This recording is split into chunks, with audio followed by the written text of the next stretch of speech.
Hola, mi nombre es Alexandra Zamora, si no nos conocemos, y te doy una súper bienvenida a este programa. Hoy estamos teniendo un estudio en el libro de Santiago y precisamente vamos a estar en el capítulo 4. Hemos estudiado ya el capítulo 3, el 2 y el uno, que los encuentras aquí mismo en este canal. Aquí los puedes buscar y puedes verlos y disfrutarlos. Si tienes una pregunta, un comentario, puedes escribir ahí en los comentarios y yo trataré de verlo y de estarte contestando con muchísimo gusto.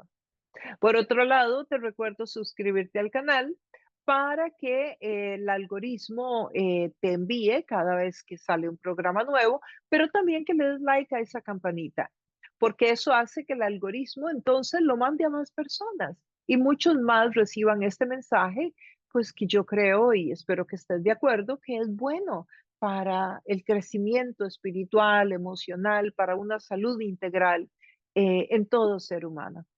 Así que, bueno, sin más, vamos a continuar. Continuamos con este libro práctico, con los consejos que nos da Santiago. Hoy vamos a estar viendo la continuación de este tema que inicia Santiago precisamente en el capítulo 3, que ya lo estudiamos y que está aquí en el canal, usted lo puede encontrar. Que este conflicto entre sabidurías, entre la sabiduría de Dios y la sabiduría del mundo.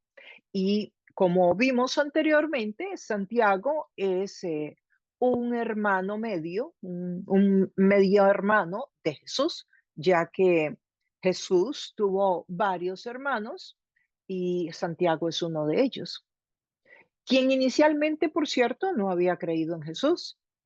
Y luego, cuando ya Jesús resucitó, es muy posible que haya sido el momento en que Santiago ya cree y lo reconoce a su hermano o medio hermano como el Señor y como el Salvador de su vida.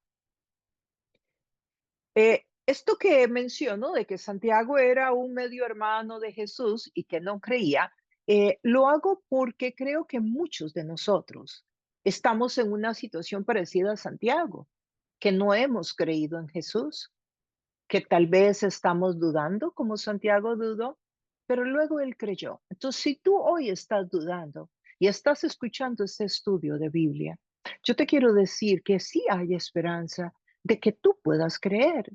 También el hermano de Jesús no creyó y lo tuvo con él, lo vio, vivió en la misma casa, creció con él y le fue difícil.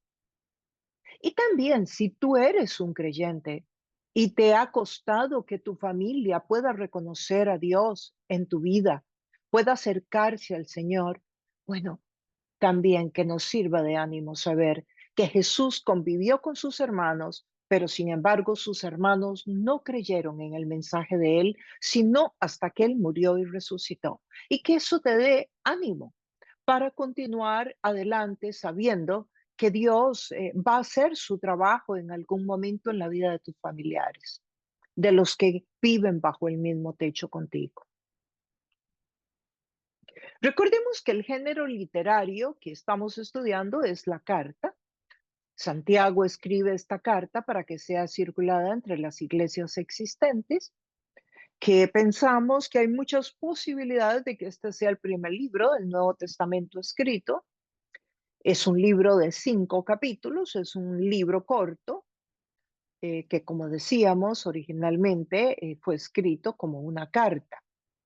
Los títulos, los capítulos y los versos en este libro no existían en el original. De hecho, no existían en ninguna parte de la Biblia. La Biblia fue dividida en capítulos y en versículos en el año 1227, por primera vez, por un señor que era arzobispo en Inglaterra, el señor Stephen Langton. Y este estilo de división por capítulos y por versículos que se hizo con el propósito de facilitar el entendimiento de la Biblia, fue usado por primera vez en la Biblia escrita, traducida al inglés, la primer Biblia que existió en inglés, que también fue en Inglaterra, traducida por Wycliffe en 1382. Que Wycliffe es uno de los prerreformadores, recordaremos cuando estudiamos la Reforma y la Prerreforma. Así que cuando él hizo la primera Biblia, la primera traducción del latín, porque la Biblia solo existía en el latín, ustedes recordarán que solamente las personas letradas y cultas estudiaban el latín y solamente las personas del clérigo conocían y podían entender la Biblia porque estaba escrita en latín, el pueblo no la entendía. Bueno, Wycliffe la traduce al inglés en 1382 y usa este estilo que había creado este otro señor, Langton, en Inglaterra, en 1227. ¿Y para qué les digo esto? Porque cuando vamos leyendo el texto en Santiago, como en otros textos del Nuevo Testamento, muchas veces nos encontramos que la división a nosotros tal vez no nos hace mucho sentido. Bueno, es que esa división no existía originalmente. Se hizo para facilitar y damos gracias por eso, porque en realidad nos ayuda muchísimo a entender. Pero hay momentos en que los temas tal vez quedan divididos a la mitad por un capítulo, por ejemplo. Vimos que el capítulo 3 se refería a conflictos en el ser humano, a conflictos por la envidia, por la amargura, por el buscar el beneficio propio, por todo este tipo de asuntos sobre los que gobierna el enemigo y su reino. Y eso fue lo que estuvimos viendo en el último estudio, en el capítulo 3. Habla que, por cierto, ese capítulo termina hablando de paz. En el 3:18 habla de paz y despide ese capítulo, por decirlo así, que tengan paz. Pero interesantemente vamos a ver que ahora abre el capítulo 4 e inicia con guerra, con conflictos. Santiago sigue entonces. Esto nos revela que él sigue haciendo un contraste entre la sabiduría del mundo y la sabiduría de Dios. Continúa desarrollando la temática, pero va agregando más detalles, va profundizando en los conceptos que está desarrollando. De los versos 1 al 5 vamos a encontrar que habla de qué genera, cómo se originan estos conflictos en las relaciones interpersonales, ya sea el ser humano con él mismo, con Dios o con su grupo de iguales en la comunidad. Y después del 6 nos da algunas soluciones sobre cómo se cura este conflicto desde la raíz, cómo se curan todos los conflictos que tenemos en la vida desde la raíz. Así que son consejos muy prácticos, muy del diario vivir. Santiago se está refiriendo a una comunidad de creyentes. O sea, la carta era para las iglesias, era para creyentes, no era para personas que no creían. Además, era para judíos. La gran mayoría de su audiencia era judía. Estamos entonces con la iglesia del primer siglo. Esa es la iglesia a la que él se está dirigiendo. Y es muy interesante porque podemos apreciar a través del mensaje de Santiago que la iglesia del primer siglo enfrentaba desafíos, enfrentaba problemas de relaciones interpersonales, de estos conflictos que Santiago menciona. ¿Cómo sabemos eso? Bueno, porque si no se hubiesen dado los conflictos, ¿por qué va a estar escribiendo la carta? La carta se escribe con un motivo y el motivo es dar una respuesta a una necesidad. Bueno, es como que usted va al supermercado y compra vegetales, tomate y lechuga. Bueno, es de deducir que usted va a comer tomate y lechuga. Usted no va al supermercado a comprar una verdura que no se va a comer. Bueno, es lo mismo. Cuando encontramos en el texto bíblico al autor refiriéndose a una temática X para una comunidad específica, nos está diciendo que esa comunidad estaba bregando, estaba luchando con un tema. Y aquí está el pastor, que Santiago es un pastor, está dándole a la iglesia el alimento que necesita para poder trabajar estas áreas que estaban eh, siendo un reto para ellos. El texto comienza de una forma muy interesante, hablando de conflictos, como les hablaba, y para mí es de mucha relevancia el poder ver los desafíos que enfrentaba la iglesia.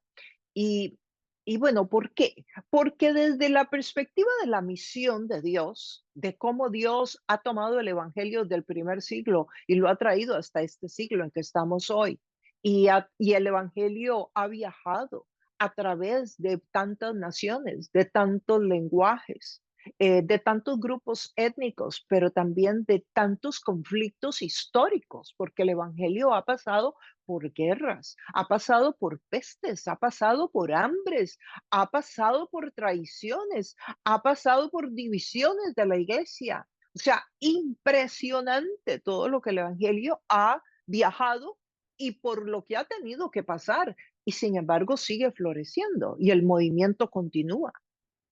Y la iglesia del primer siglo, como podemos ver, también tenía una serie de inconsistencias importantes, cómo son los conflictos que estaremos estudiando en esta oportunidad y estudiamos en el capítulo 3. ¿Eso qué nos dice? Eso nos dice que el movimiento de la fe, la evangelización mundial, el que todos los rincones de la tierra llegue el evangelio, que toda persona escuche el evangelio, es una obra completa y absolutamente de Dios. Dios está a cargo, Dios está en control. Nosotros hacemos nuestra parte, pero definitivamente Dios hace que el evangelio continúe y el movimiento de la fe continúe. Entonces, si en algún momento tú has pensado que hoy la iglesia está raquítica, que está en crisis, que está en cuidados intensivos, que la iglesia está pasando por una crisis que podría perder su fuerza para continuar con la misión, o si alguna vez piensas que el reto de la evangelización mundial es demasiado grande, que no vamos a poder alcanzarlo antes de que Jesús venga la segunda vez, yo creo que tienes razón, pero no es importante. No es importante que la iglesia esté pasando por situaciones difíciles. ¿Por qué? Por lo que acabo de decir, porque el evangelio ha pasado desde el primer siglo hasta hoy por todos estos laberintos, por todos estos desafíos históricos de guerras, de pandemias, de pestes, de divisiones, de muertes. Y sin embargo, aquí está el Evangelio entero. Por eso digo que todo el crédito, que toda la gloria y que toda la honra de que el Evangelio siga llegando a cada familia de la tierra, solamente la merece uno y se llama Jesucristo y está sentado a la diestra del Padre gobernando.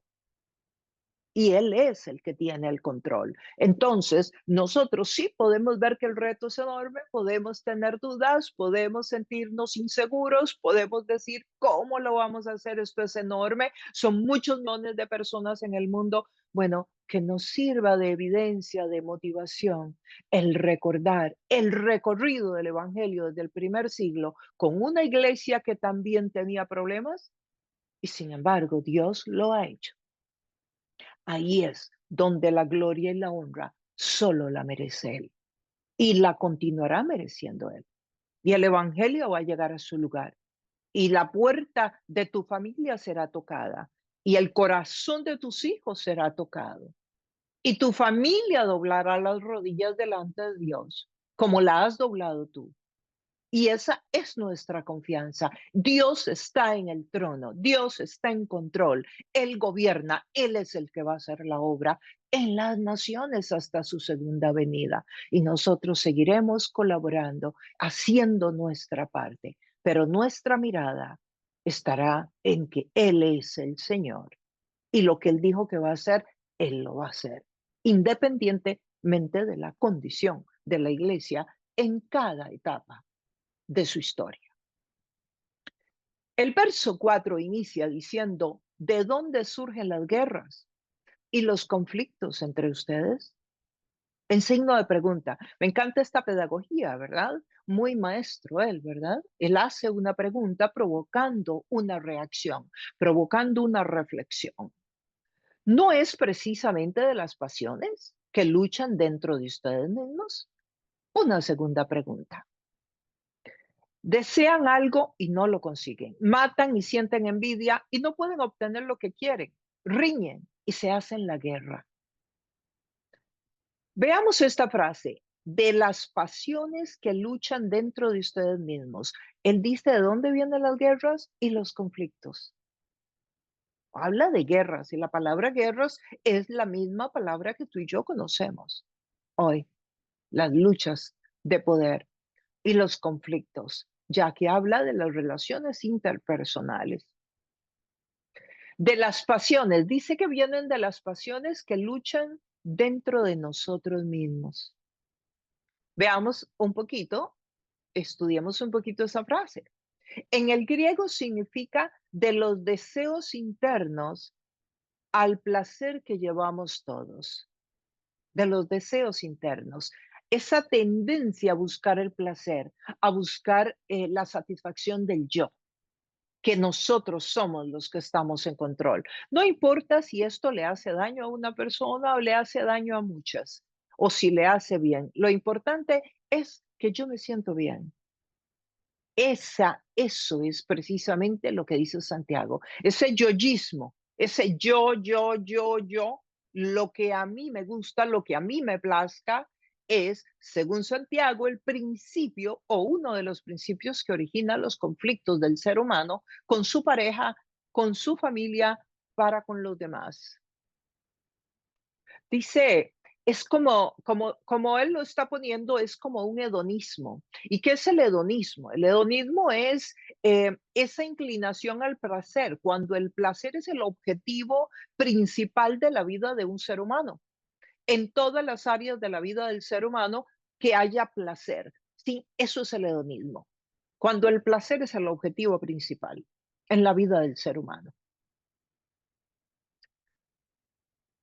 Por eso que es bueno que reflexionemos en cómo podemos aplicar esto a nuestra vida, en dónde vemos hoy nosotros ese hedonismo. Por ejemplo, un amigo te puede decir que está saliendo con una persona que tiene un novio o que tiene una novia.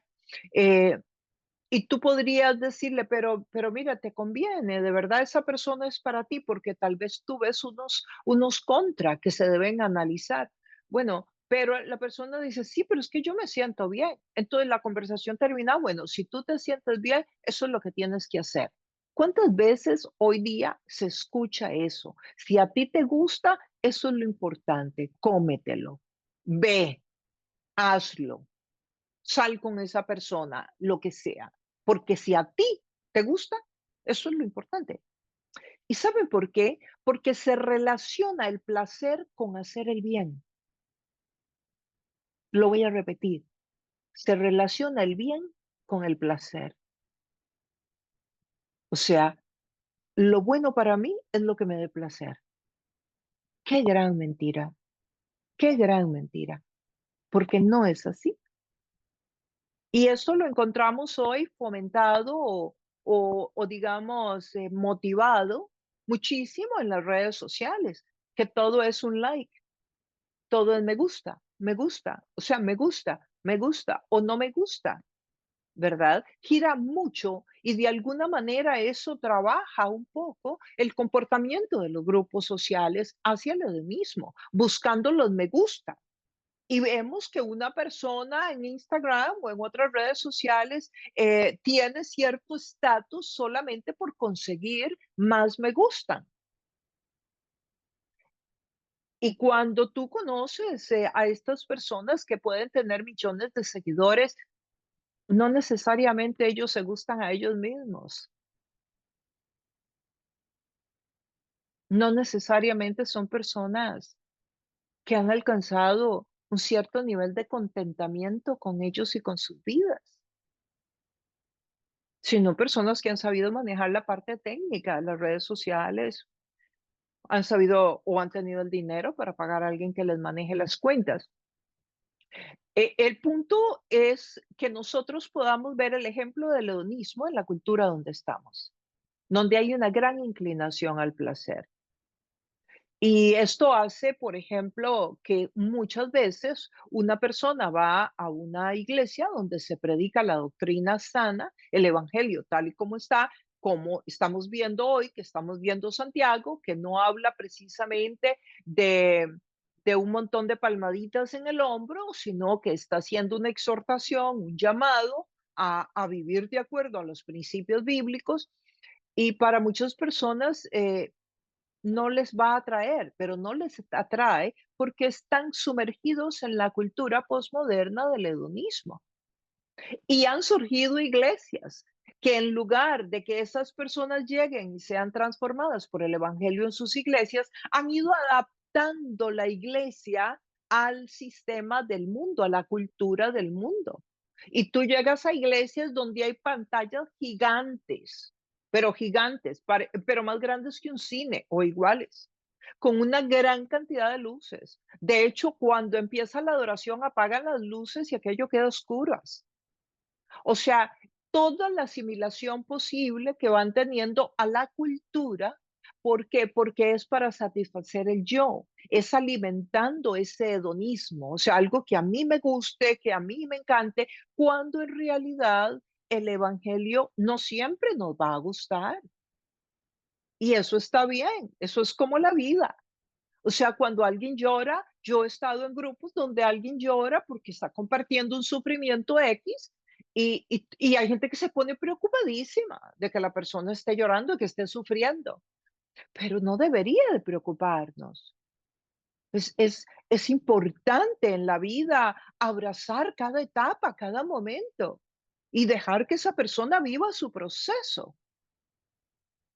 O sea, no que nos vamos a alegrar porque alguien sufra. A lo que me refiero es que la vida trae consigo buenos momentos, maravillosos momentos, momentos de mucha alegría, pero también trae momentos de tristeza. Eso no se puede evitar. La pérdida de un ser amado no se puede evitar. Una enfermedad no se puede evitar.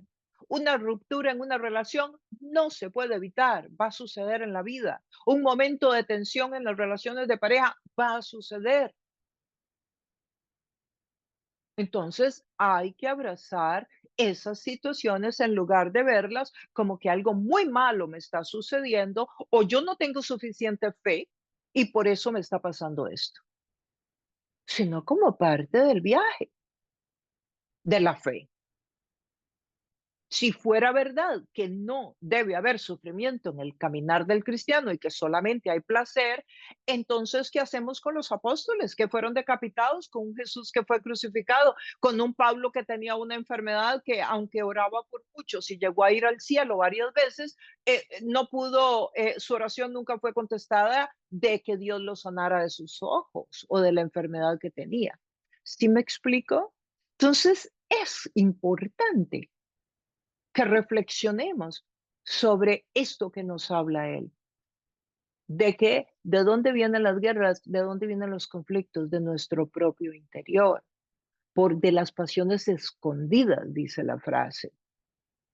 Y ahí se refiere a ese hedonismo, a esa actitud ante la vida. Ahora, es que Dios no quiere el placer, es que Dios se opone a que disfrutemos. Claro que no. Dios hizo los sabores de las frutas. Dios hizo las verduras con diferentes sabores para que disfrutemos, porque nos dan placer. Si Dios lo que quisiera era que nos alimentáramos, pues hace todo el mismo color y del mismo sabor y punto. No, y Dios nos dio papilas diferentes y Dios nos dio áreas del cuerpo diferentes, zonas más erógenas que otras. ¿Para qué? Para que, por ejemplo, para que el sexo sea algo disfrutable, para que la pareja se goce en la intimidad y tenga los momentos especiales de intimidad y los disfruten con mucho placer. Pero todas las cosas Dios las hizo con balance y con límites. Y eso es palabras importantes de incorporar en nuestra vida, balance. Eso no significa que entonces ahora vamos a inclinarnos al placer 24 horas, 7 días a la semana. Entonces hay un balance. hay un balance. En cuanto al placer y en cuanto a casi todo, esa es la sabiduría espiritual, el poder discernir. Y esta sabiduría espiritual tú la vas a ir obteniendo en la medida en que tú vayas madurando en la fe, en que vayas conociendo el compendio bíblico. Porque entonces, si tú ves este texto, pero tú has leído otros en que Dios anima, por ejemplo, a la intimidad sexual, como son, por ejemplo, algunos proverbios, entonces tú, o algunos salmos, entonces tú vas a decir, bueno, pero entonces no es un extremo ni el otro, es el cuándo, el cómo, el dónde, ¿verdad? Y ahí vamos entendiendo mejor cómo es el caminar con Dios, teniendo en consideración todos estos principios, todos estos elementos. Entonces, Santiago se está refiriendo a cuando el objetivo principal en nuestra vida es adquirir placer. El resultado de buscar placer es el conflicto con nosotros mismos, eso dice Santiago. Una persona que anda con la actitud de buscar el placer todo el tiempo es una persona que va a entrar en conflicto consigo misma, con Dios, con la familia, con los demás. Interesante, esa es la raíz, esta sería la psicología bíblica desde la perspectiva pastoral de Santiago. El buscar el placer en el momento equivocado, a la hora equivocada, en el área equivocada y con un énfasis desbordado hace y produce conflictos en nuestra vida. Recuerden placer en todas las áreas, satisfacerme yo primero, mis deseos, independientemente de lo que le suceda a los demás. También menciona algunas palabras fuertes, como la palabra envidia, por ejemplo. Dice que la palabra envidia la hemos estudiado ya anteriormente en el capítulo 3. Solo lo recuerdo que la palabra envidia significa cuando una persona no solamente no quiere que tú tengas algo, o más bien, no es que quiere tener eso que tú tienes, sino que no quiere que tú lo tengas, independientemente de que ella lo pueda tener o no lo pueda tener. Y puse ejemplo y lo repito, por ejemplo, jefes que tienen envidia de sus empleados o de otras personas o de sus compañeros de trabajo y no quieren que sus compañeros asciendan en las posiciones laborales. Y tú te preguntas, pero ¿por qué no me quiere dar la mano? ¿Por qué me estorba para que yo pueda crecer en el ministerio o en la escuela o en el trabajo? ¿Por qué si a él no le interfiere en nada, él está en buena posición, gana mucho mejor, va a seguir ganando mucho mejor que yo? Bueno, podría ser por envidia, porque la envidia es que no quiere que tú sigas surgiendo, que tú te beneficies de eso, aunque a él no le toque nada y él esté bien en su posición.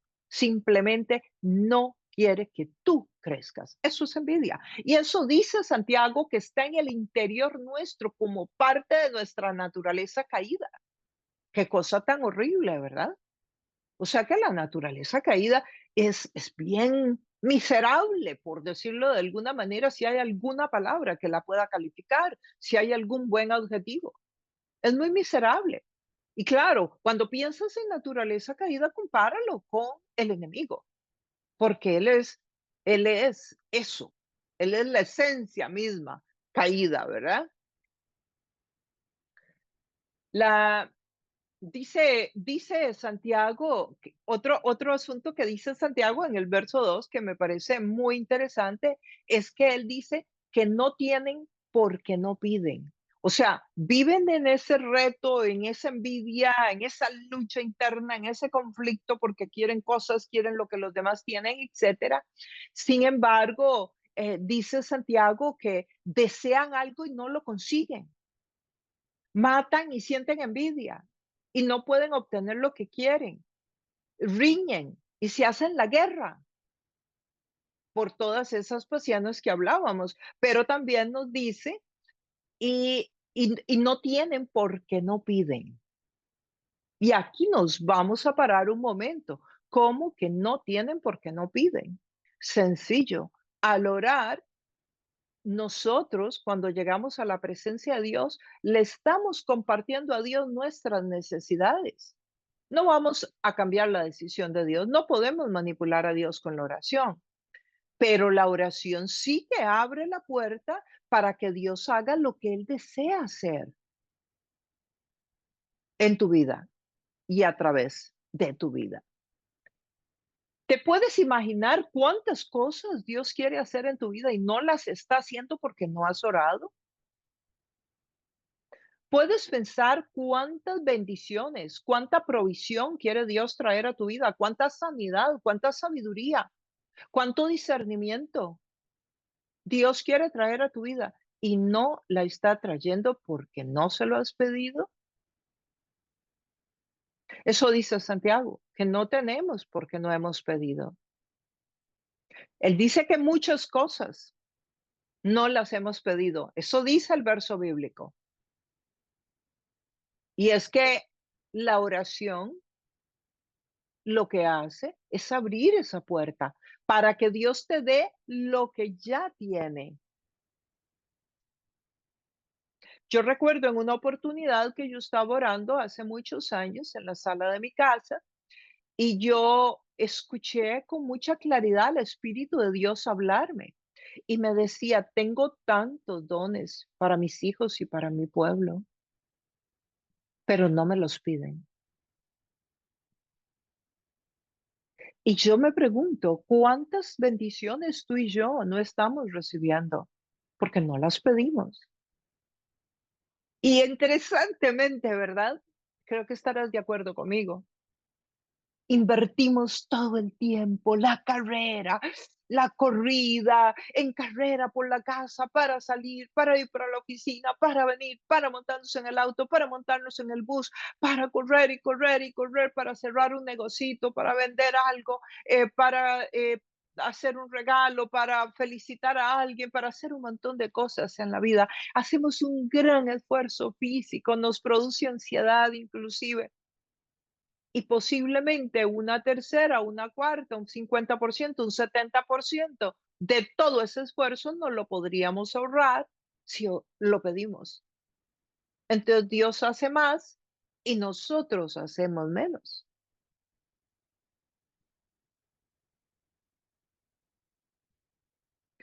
Ahí les dejo para que reflexionemos. ¿Cuánto tiempo tú le estás invirtiendo a la oración en tu vida? ¿Cuánto le estás pidiendo a Dios de todo eso que deseas, que sueñas tener, por lo que tanto estás trabajando?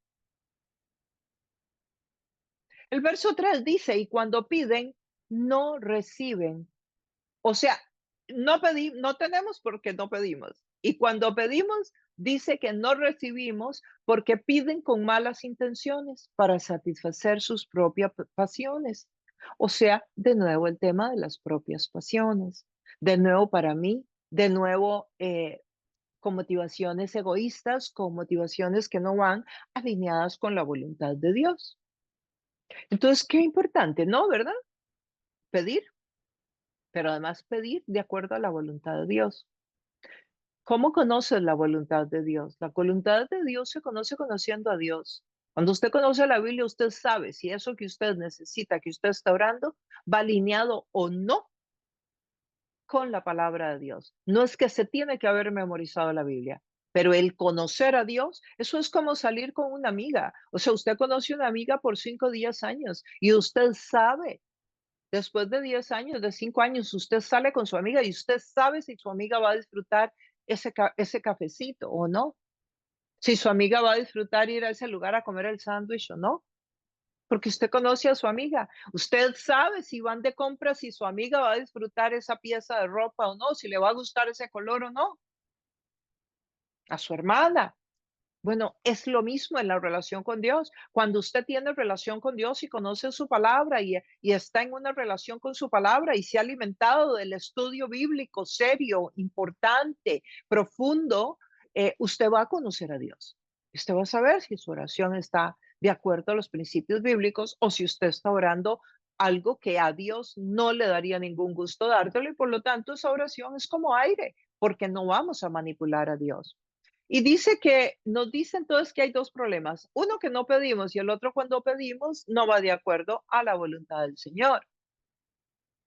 Cuando, una persona puede pedir cosas y las puede pedir porque anda buscando, un poco como adorarse a sí mismo. O sea, estoy buscando cosas para mí, que Dios me dé, muchas cosas para mí, pero no estoy pensando en necesidades de los demás, no estoy pensando en en que mi vida, mi carácter espiritual mejore, no estoy pensando en seguir creciendo en madurez espiritual, no estoy pensando en agradar a Dios.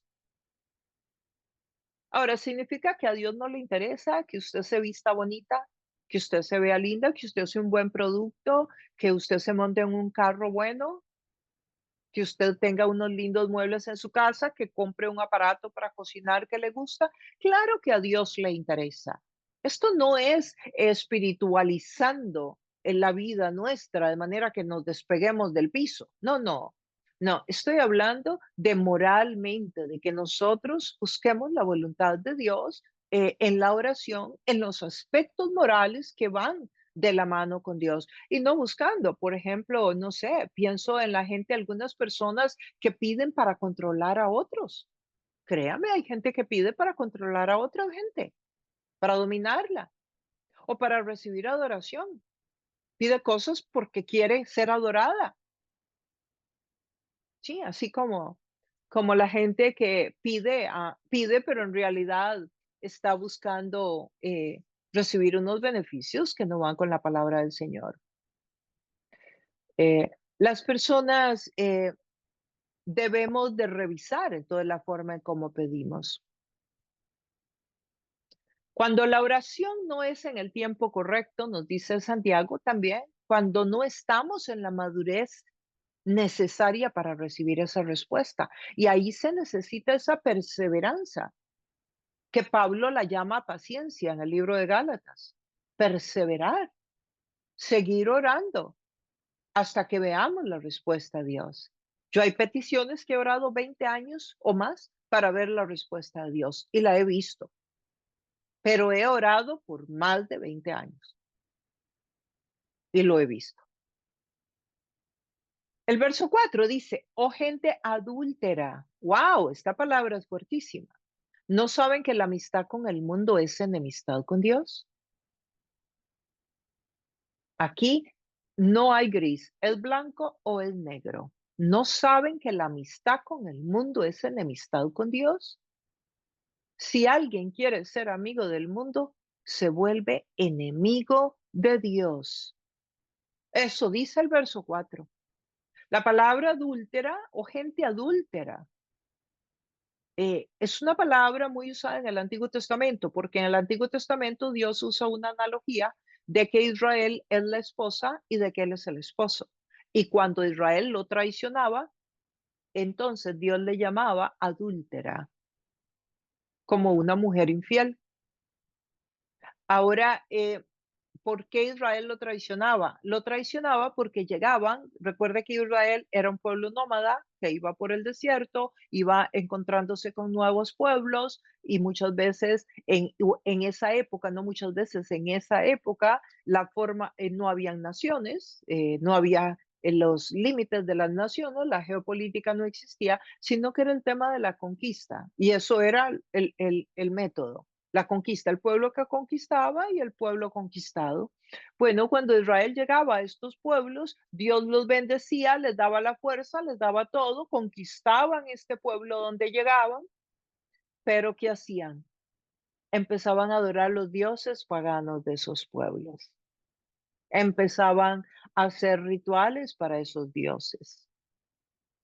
Entonces Dios les los soltaba de la mano y empezaba a caer una serie de desgracias sobre ellos que en términos teológicos se llaman juicios de Dios.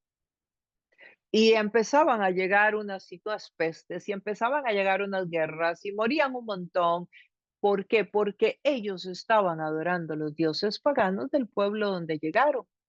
Por eso los versículos en la Biblia donde dice que no nos debemos de casar en matrimonio literal, matrimonio literal, con un yugo desigual. O sea, con alguien que piensa diferente, que tiene otra fe. ¿Por qué? Porque hay una gran tendencia a que tu carne te lleve a la inclinación al placer, porque esa otra persona que no tiene los mismos valores y los mismos principios va a tener un gran dominio sobre su vida que no va a ser precisamente los principios de Dios. Entonces tú terminas incorporando en tu vida todas esas prácticas.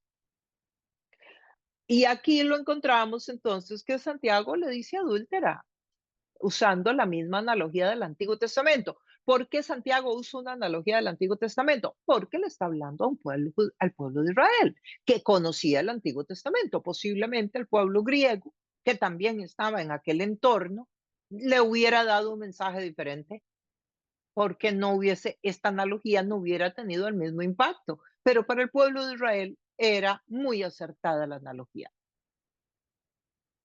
Entonces, eh, ellos definitivamente están siendo exhortados por Santiago. Ninguna palabra suave aquí, ¿verdad? Y Dios les dice, el que es amigo del mundo no es amigo de Dios. O sea, no hay gris. ¿Qué significa ser amigo del mundo? Significa que no puedo irme a sentar a un restaurante, significa que no me puedo sentar en una barra, tomarme un jugo, significa que no puedo ir a un cine, significa que no puedo ver una película. No, es el sistema del mundo. No que todo lo que está en el mundo sea corrupto, no. Es el sistema del mundo, la vida, los valores, los principios, lo que es bueno para el mundo, lo que es malo para el mundo. Y sobre todo hoy nos queda muy claro, porque hoy el mundo, en la cultura actual, eso es el sistema del mundo. La cultura es un elemento muy importante del sistema del mundo, del orden del mundo. Por eso Apocalipsis habla de un nuevo orden, de un nuevo mundo. Y es que verdaderamente el mundo tiene un sistema. Usted no se ha sentido muchas veces como que el ser cristiano es ir contracorriente, ¿verdad? Bueno, es una realidad, no crea que solo usted lo siente, lo vivimos todos los que caminamos en orden con Dios. O sea, usted llega a hacer, si usted tiene negocios, llega a hacer un negocio y le dicen, bueno, hey, yo te doy un poquito de dinero por aquí, por allá, y hacemos esto y hacemos aquello, y ese dinero que no aparezca en ningún lado, porque tú sabes, lo manejamos debajo de la mesa. Eso es el mundo. Y si usted dice que no, usted es como rara. Che, ¿qué problema con esta persona? No podemos hacer negocio, porque no se apunta a hacer algo deshonesto y a traicionar a otros socios más, por ejemplo.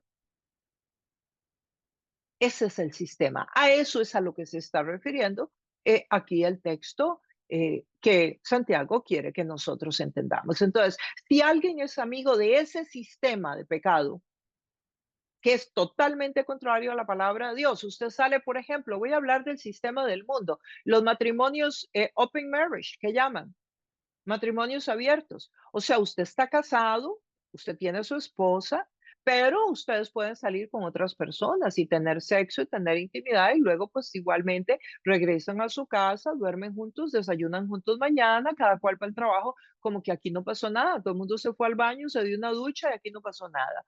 Los open marriage hoy día, los matrimonios abiertos hoy día, son muy comunes en muchos países del mundo, sobre todo en las grandes ciudades.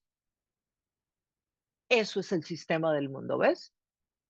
Y puedo seguir dando muchos ejemplos más, como por ejemplo las parejas que se conocen, pero bueno, hay que ver pornografía. O sea, ya no tienen sexo entre ellos y se aman entre ellos, sino que tienen que tener estímulos externos viendo a otra pareja teniendo sexo, por ejemplo.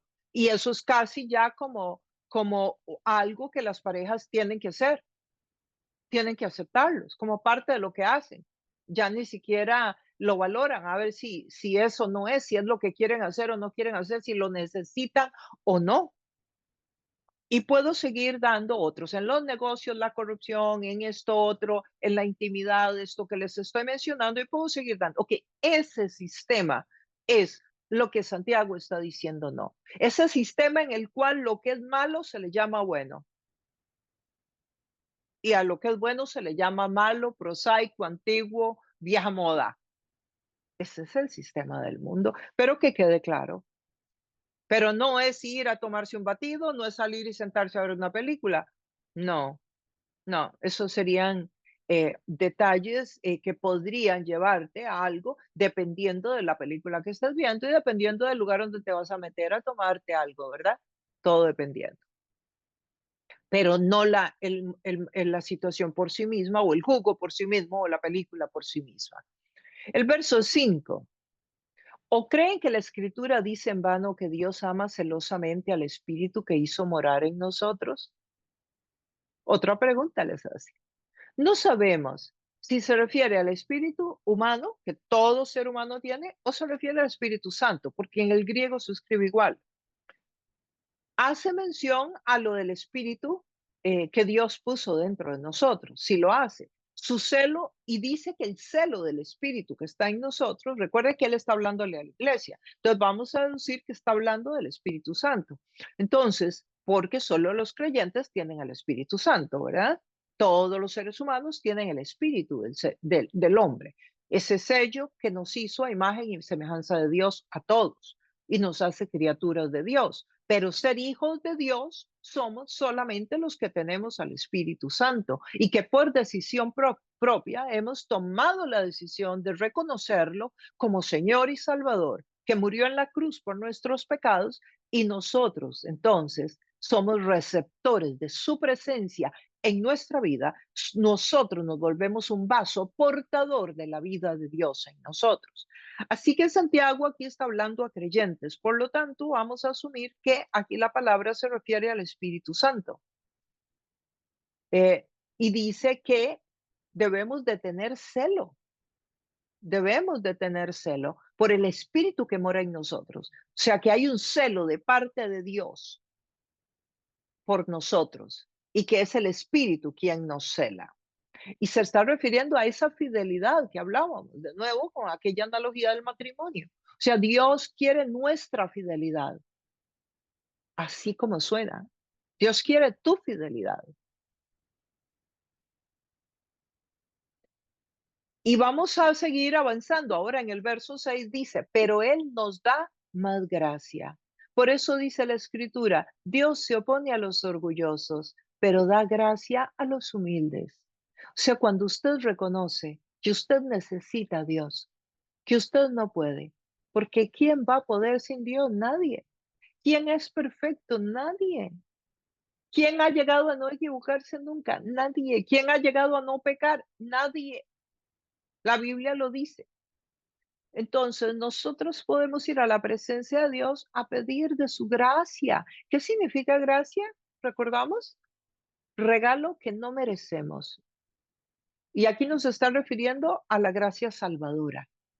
O sea, a ese regalo que no merecemos de la salvación y vida eterna. Se refiere a la gracia que recibimos cada día para enfrentar los retos, para enfrentar los desafíos, las enfermedades, la pérdida de un trabajo, una crisis económica, el rompimiento de una relación. A eso se está refiriendo. Dice que Dios nos da gracia, pero que a los orgullosos, Dios se opone a los orgullosos. ¿Usted sabe lo que es tener a Dios en contra? ¿Usted sabe lo que es tener que Dios lo resista a uno? O sea, que Dios le haga la vida miserable a uno.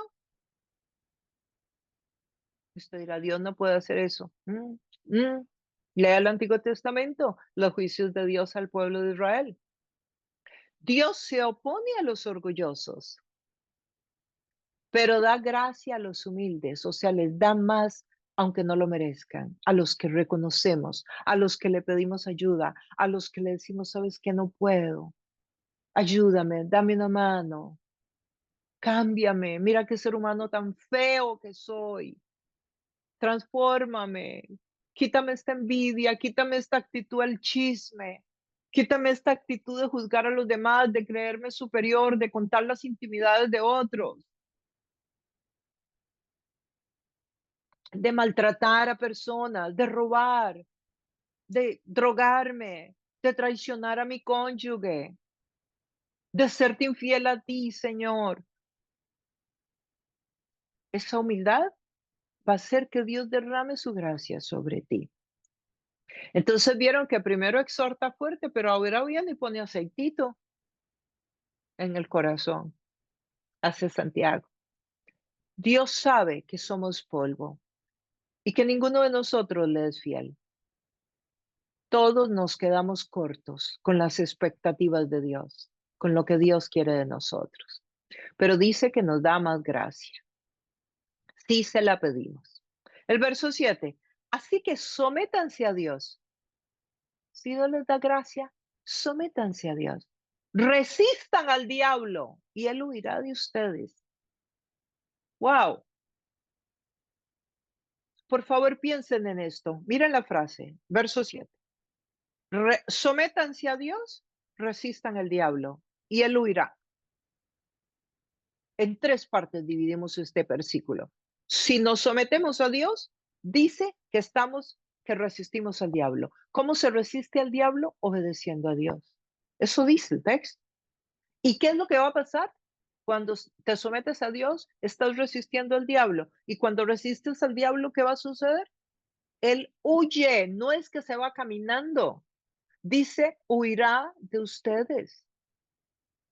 O sea que cuando venga la tentación, cuando venga la lucha, lo que tienes que hacer es obedecer a Dios. Y entonces ahí resistes al enemigo y entonces él va a huir de ti. Literal. Voy a contarles una intimidad, por sí, ¿verdad? Nos encantan los chismes. Miren, cuando yo estaba joven y comencé con Jesús, yo tenía un novio que me encantaba. Y yo me acuerdo que yo lo veía ocasionalmente. Era uno de esos novios que uno ve ocasionalmente, no con los que uno tiene relación estable. Sí, yo era media tremendita. Entonces, tenía este novio ocasional y yo recuerdo estaba tratando de obedecer a Dios, de vivir una vida correcta delante del Señor.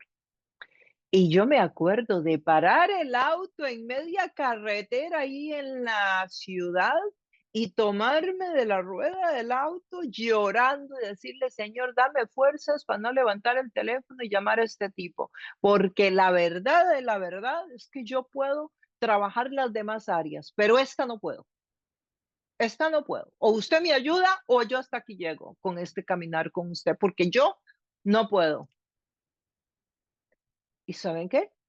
Me vino un empoderamiento de parte del Señor y yo nunca más volví a llamar al tipo este, con el que yo lo que quería era por ahí andar en el vacilón, porque no era que lo quería para ninguna relación seria. Sí, las mujeres también hablamos así, solo que yo estoy haciéndolo en público, la mayoría no lo hace. Pero ¿no cree usted que Dios le va a ayudar? Pruébelo y va a ver. Pídale al Señor eso que usted cree que usted no puede. Así yo sabía que hasta ahí llegaba todo mi poder. Yo le había obedecido en esto, me había portado bien, había vendido los negocios, estaba tratando de llevar la vida súper correcta, pero ¡pum! Me encontré con un muro y esa área yo dije, esto no puedo yo. Y Dios me ayudó y pude. Pero yo me humillé. Yo me tomé del auto, yo lloré, yo le supliqué y le dije, por favor, dame la mano, ayúdame, entra tú aquí. Aquí tienes que entrar porque yo no puedo. Y él entró y él me cambió y él me fortaleció y se me desaparecieron las ganas de andar buscando al tipo este. No lo volví a ver nunca más. Dios me liberó. Así que sometámonos a Dios, resistamos al diablo y él va a huir de nosotros. Muchas veces debemos de presentar más resistencia al diablo, ¿no crees tú? Que podríamos dar más lucha para obedecer al Señor. Hoy el mundo está muy controlado por el enemigo. Mírenlo, miren a los jóvenes que están recibiendo muchísimo borbandeo de cosas que los hacen a ellos tomar decisiones muy equivocadas en su vida.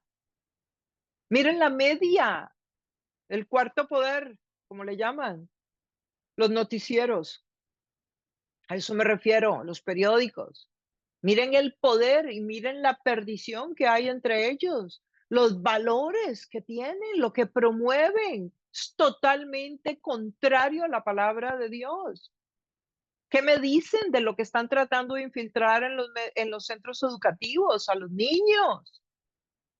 O sea, unos principios y unas cosas como que hagan, que hagan cosas escondidas de los papás, o sea, unas barbaridades totalmente antibíblicas. Moral y espiritualmente estamos siendo sumamente atacados y nosotros debemos ser valientes y resistir al diablo. El diablo es real, el diablo existe. Jesús en la cruz destruyó el poder de las tinieblas. El diablo es real. Hay lucha entre las tinieblas y la luz. Eso no es un cuento, eso no es una leyenda de campo de tu país. Eso es una realidad, que hay guerra espiritual y que las tinieblas y la luz se oponen entre sí y que Jesús venció las tinieblas en la cruz del Calvario y fue uno de los beneficios más grandes que recibimos de la cruz, que Jesús destruyó la muerte. ¿Por qué la solución para el conflicto es resistir al diablo? Porque él es quien está produciendo, motivando, creando esos conflictos con que inició Santiago. Él es el que se aprovecha de esa naturaleza caída que llevamos. Por eso se resiste al enemigo. Y miren qué interesante, que esta es una promesa con cláusula condicional. Sí, ¿vieron lo que dice? Sométase a Dios, resista al diablo y él huirá. O sea, no es que usted pueda resistir al diablo sin someterse a Dios, porque entonces quitaría la otra parte. No, usted se somete a Dios y de ahí viene una fuerza espiritual que le permite resistir al diablo y entonces él huye. O sea, se va, te deja de atormentar, te deja de perseguir, te deja de tentar. Pero esto es una promesa, ¿lo ves? Sométase tal y esto va a suceder. Pero tienes que hacer la parte A, someterse a Dios. Esto es lo que se llama una promesa con cláusula condicional. Y les hago el énfasis porque quiero que cuando encuentren promesas en la Biblia se fijen en la condición, no solo en el beneficio, porque encuentro mucha gente fijándose en el beneficio y no en la condición, no lo van a recibir. Eso es una cláusula condicional, eso es como un documento legal. O sea, si usted hace esto, recibe esto. Punto. Si no lo hacen, no lo recibe. Entonces, las promesas, la mayoría de promesas en la Biblia son cláusulas condicionales. Hay una condición para que usted reciba esa promesa.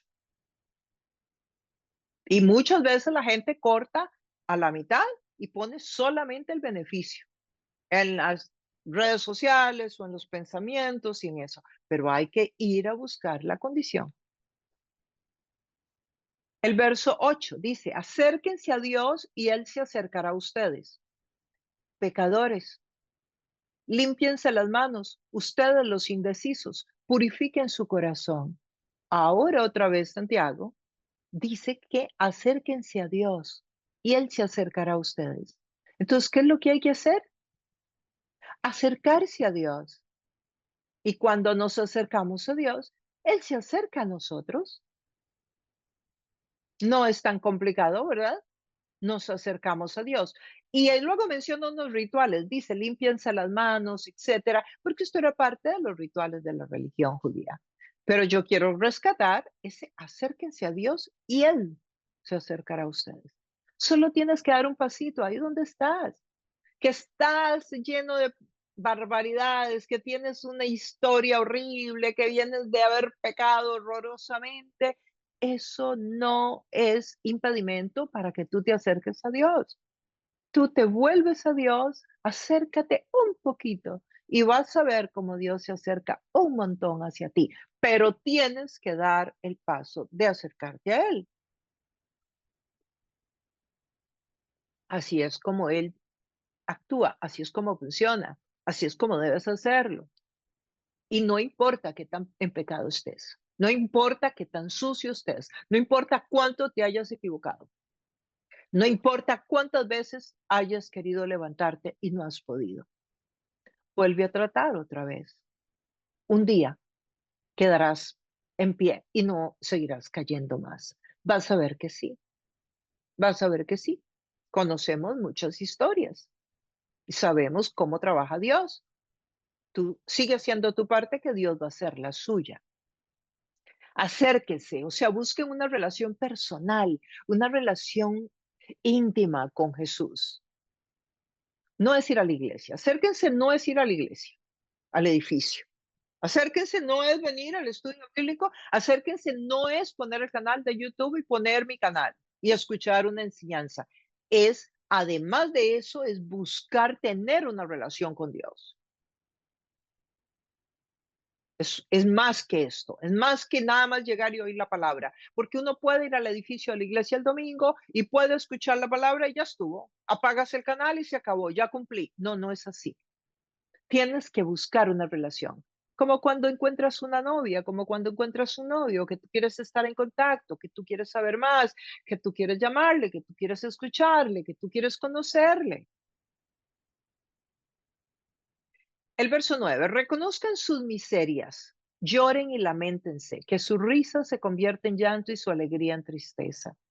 Aquí el apóstol nos está haciendo un llamado a arrepentirnos.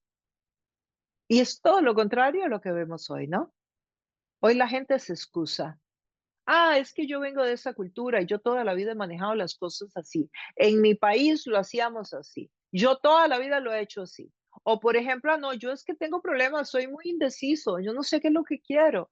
Bueno, el texto se vuelve y dice que debes de reconocer que estás mal y que debes de cambiar y debes de arrepentirte, independientemente de tu cultura, si te enseñaron a hacer el mal desde niño, si eso fue lo que viste de tus papás, si tienes problemas emocionales y andas con doble ánimo todo el tiempo, que nunca sabes qué es lo que quieres, hoy estás con Dios y mañana con el diablo. Bueno, no hay excepción, querido y querida, no hay excepción. Aquí el texto dice que usted tiene que dejar eso, tiene que arrepentirse y es de corazón, tiene que decirle a Dios que usted de corazón se arrepiente. Y usted dice, bueno, ¿cómo? Si es que yo no me arrepiento, no siento dolor de lo que he hecho malo. Pídale al Espíritu, pídale a Dios que le dé tristeza según Él.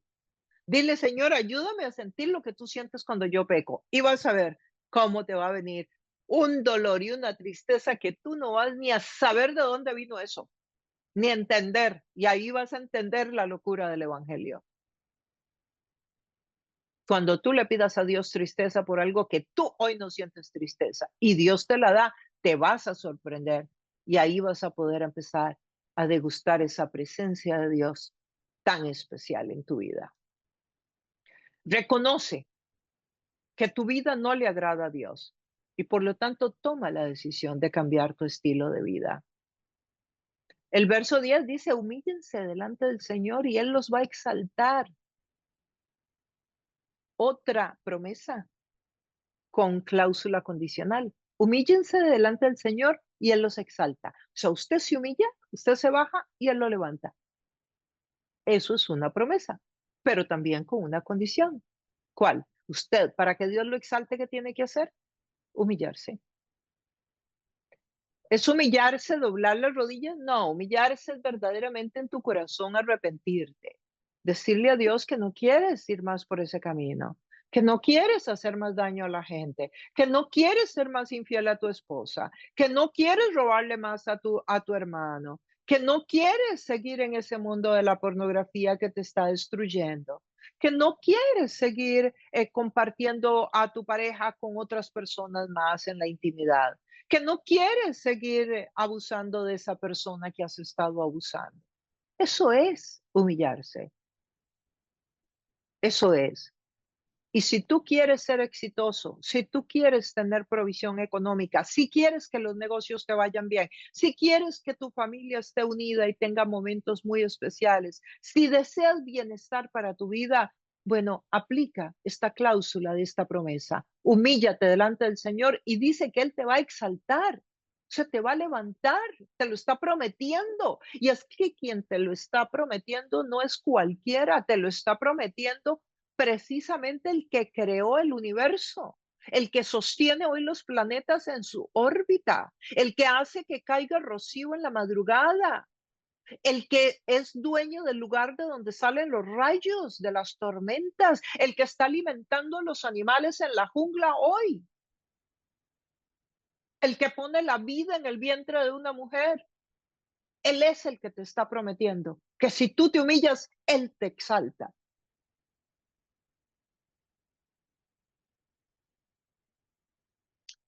El verso 11 dice, hermanos, no hablen mal unos de otros.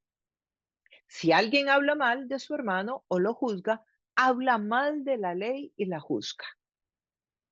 O sea, no quiere Santiago que nos hablemos mal, no quiere Santiago que critiquemos. Sí, es que parece que habían varios conflictos, ¿no? Aquí vemos otro conflicto más. Es que la gente se criticaba, es que la gente se desbarataba a través de comentarios. Si juzgas, ya no eres cumplidor de la ley, sino su juez. O sea, aquí no está hablando de que no hay juicios, porque claro que Dios hace juicios. Y claro que tú puedes llamarle la atención a un hermano, a una amiga que está mal, y puedes llegar y decirle en amor, ¿sabes qué? Yo creo que estás mal, porque no lo vuelves a pensar o esa persona no te conviene. En fin, eso está en otros textos bíblicos como algo que se debe hacer inclusive, recomendado por la Biblia.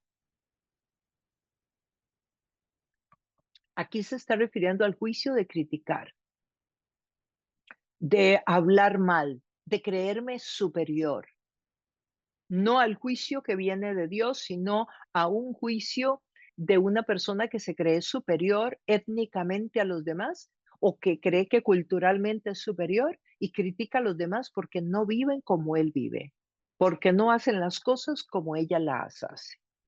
Es cuando hay una persona que cree que ella es mucho mejor y por lo tanto tiene el derecho de criticar cómo viven los demás.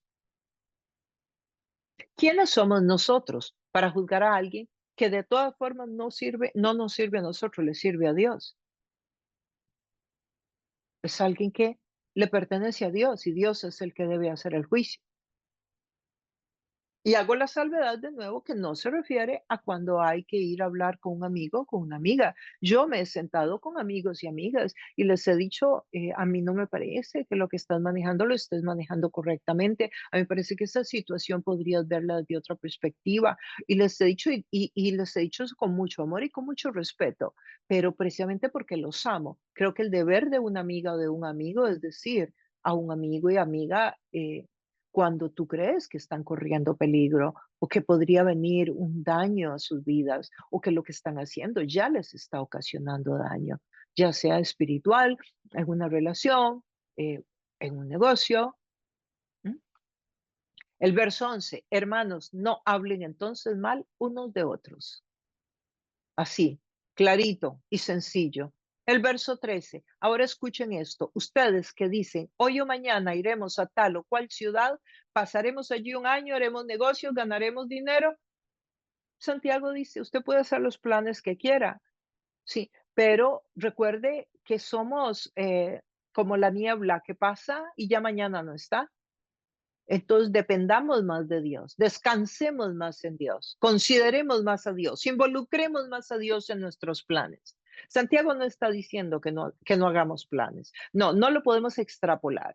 No, no se refiere a eso el texto. Se refiere a que nosotros tenemos que estar conscientes de que nuestra vida aquí en la tierra es pasajera. Y si no, dígame, ¿hace cuánto tenías 20 años?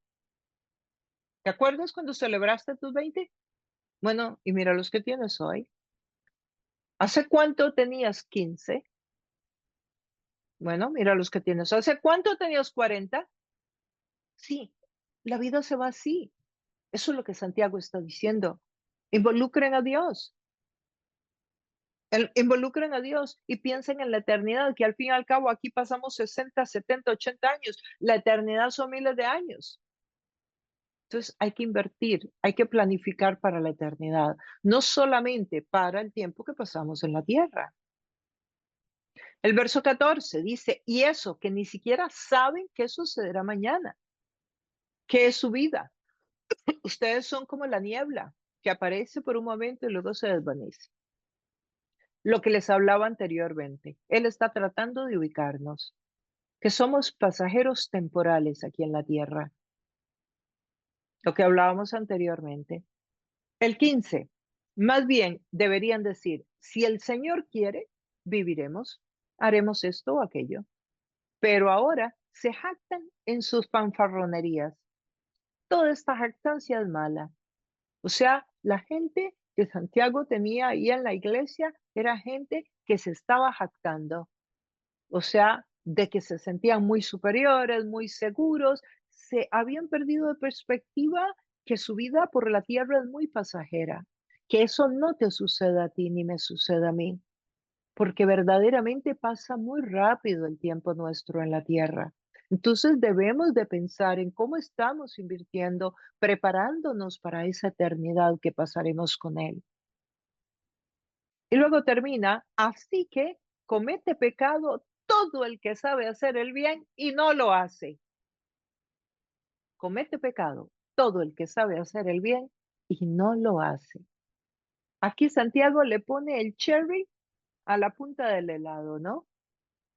O sea que toda persona que sabe hacer algo bueno para alguien y no lo hace, sabiendo y pudiendo hacer el bien, dice que le cuenta como pecado.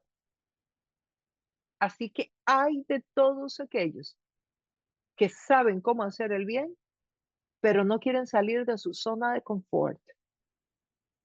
Y entonces no ayudan a otra gente, no hacen nada por los demás, sencillamente porque están en esa inclinación, en esa búsqueda del placer, del yo, de lo que a mí me gusta, y no voy a salirme de esta zona de confort para pensar en nadie, ni para ayudar a nadie, aunque no me costaría nada. Eso está diciendo.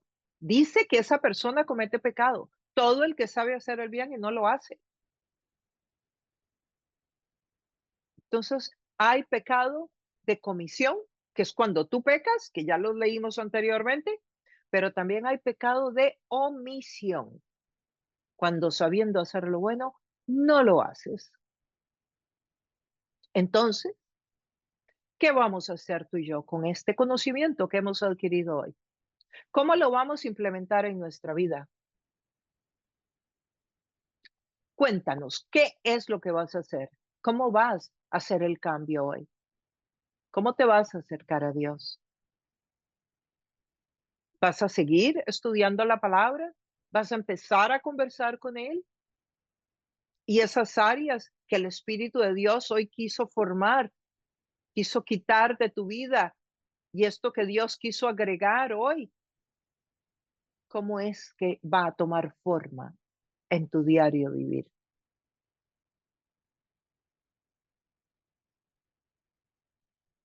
Que Dios, en su amor y misericordia, continúe ayudándote y que su gracia y su favor te acompañen. Que el Espíritu Santo responda a cada uno de ustedes en sus necesidades más profundas y aún en las que ni siquiera hayan orado. Un abrazo, nos vemos en el próximo estudio. Muchas gracias por habernos acompañado. La verdad es que siempre es un gusto para nosotros que nos acompañes, que estudiemos la palabra de Dios juntos. Una vez más te digo, si tienes un comentario, una pregunta, escríbela y yo estaré contestándote con muchísimo gusto. Y de nuevo, si no te has suscrito, suscríbete al canal y dale un like al programa de hoy para que le llegue, el algoritmo lo mande y le llegue a muchas personas más. Es una forma de contribuir y no te cuesta pues absolutamente nada más que hacer un clic. Bueno, que estés muy bien y nos vemos muy pronto.